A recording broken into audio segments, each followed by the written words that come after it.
अयोध्या बरसों बरस से भारतीय राजनीति की धुरी पर घूम रही है।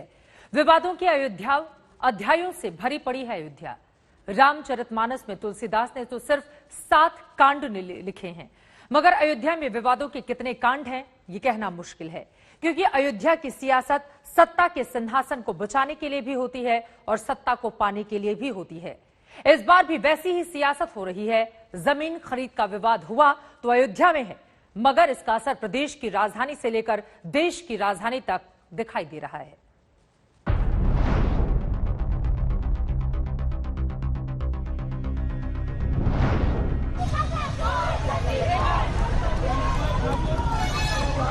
बरसते हुए लखनऊ में गरज रही है कांग्रेस की महिला कार्यकर्ता।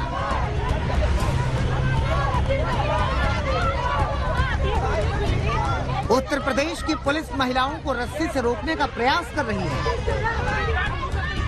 लेकिन यूपी के सीएम आवास के बाहर कांग्रेस की महिला भी नारेबाजी कर रही है।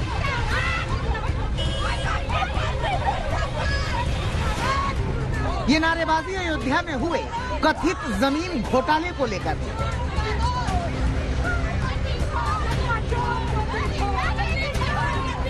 इधर कांग्रेस की महिला विंग जमीन पर आंदोलन कर रही थी, उधर ट्विटर पर प्रियंका गांधी भी इसी आंदोलन को धार दे रही थी। उन्होंने ट्वीट किया, करोड़ों लोगों ने आस्था और भक्ति के चलते भगवान के चरणों में चढ़ावा चढ़ाया।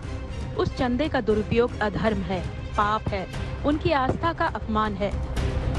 अकेले कांग्रेस ही नहीं, अयोध्या में राम मंदिर निर्माण के लिए 1 करोड़ का योगदान करने वाले उद्धव ठाकरे की शिवसेना भी ताजा मामले में सवाल खड़े कर रही है।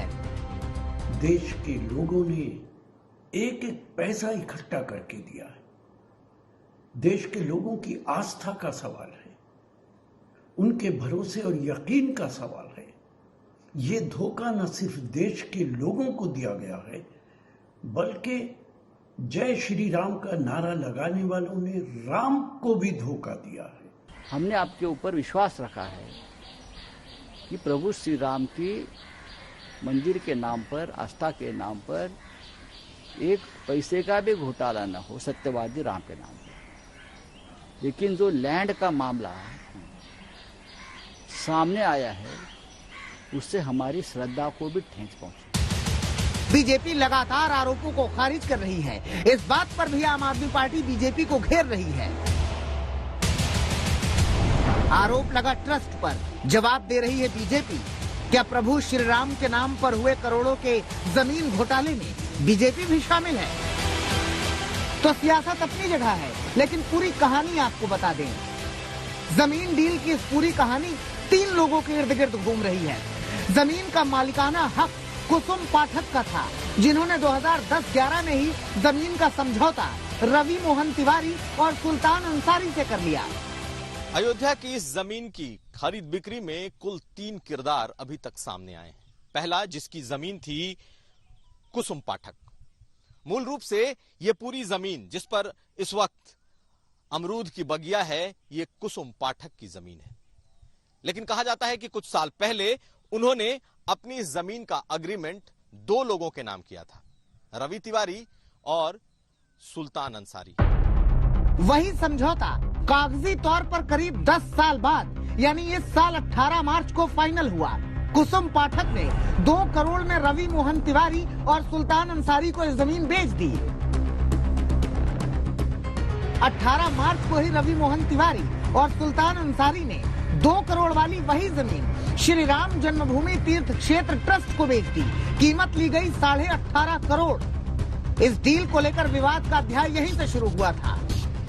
प्रशासन और ट्रस्ट की माने तो इस जमीन को इसलिए खरीदा गया है ताकि अयोध्या के कई मंदिरों को यहां पर शिफ्ट किया जाना है। लेकिन ट्रस्ट ने ये जमीन सुल्तान अंसारी और रवि तिवारी से खुद के नाम रजिस्टर कराया है, और उसी दिन रजिस्टर कराया है जिस दिन इस जमीन की बिक्री, इस जमीन की रजिस्ट्री 2 करोड़ में हुई है। ट्रस्ट ने इस जमीन को 18.5 करोड़ में खरीदने का रजिस्टर्ड एग्रीमेंट किया है और 17 करोड़ रुपए बकायदा अकाउंट में ट्रांसफर भी कर दिया। जिस जमीन का विवाद है उसका एरिया है 12,080 वर्ग मीटर। राम जन्मभूमि तीर्थ क्षेत्र में पड़ने वाली इस जमीन पर मंदिर के कुछ हिस्से बनने की योजना है, लेकिन सियासी सवालों से उपजा विवाद फिलहाल थमता नहीं दिख रहा। लखनऊ में संतोष के साथ समर्थ श्रीवास्तव और कुमार अभिषेक, अयोध्या आज तक।